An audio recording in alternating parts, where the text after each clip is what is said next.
There's a certain question that comes up every time with a new Call of Duty game. Who is making it? Entries in this venerable series has alternated between two different developers. Treyarch handled Big Red 1 and Call of Duty 3, while Infinity Ward made Call of Duty 1, 2, and the mega hit 4.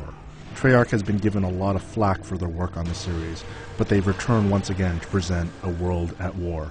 Built on the Call of Duty 4 engine, World at War has a lot to live up to. After all, it's not easy to follow such a smash hit. World at War decides to shed the trappings of modern combat and instead goes back to World War II. The game pits you as a Marine in the Pacific Theater and as a Russian soldier during the push to Berlin.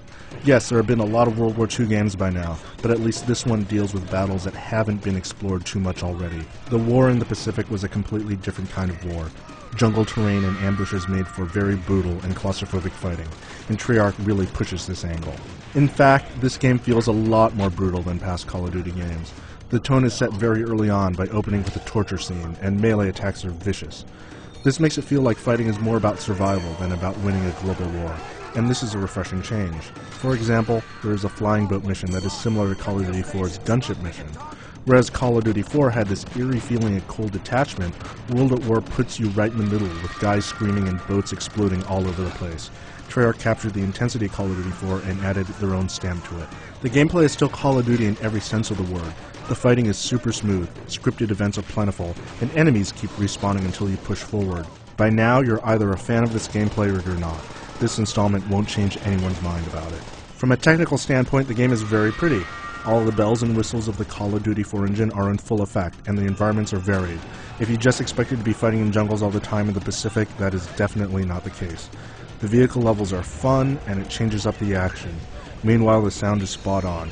All of this ups the player's immersion quite a bit. The multiplayer mode has been expanded as well. In addition to the create a character class and all the modes that you're familiar with from Call of Duty 4, there's now 4-player co-op for the majority of the campaign. The great new war mode focuses the action on certain spots on the map. There are tank maps and new perks. And then there's a new Nazi zombie co-op mode.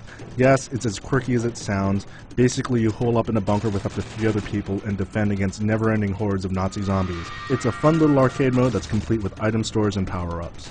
The value of what you're getting is very good for the asking price, and Treyarch did a very admirable job with this game.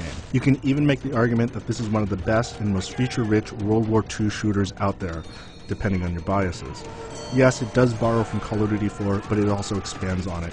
You will get your money's worth with World at War, and it will make the wait for Infinity Ward's next Call of Duty all that much easier. For the full written review, head over to IGN.com.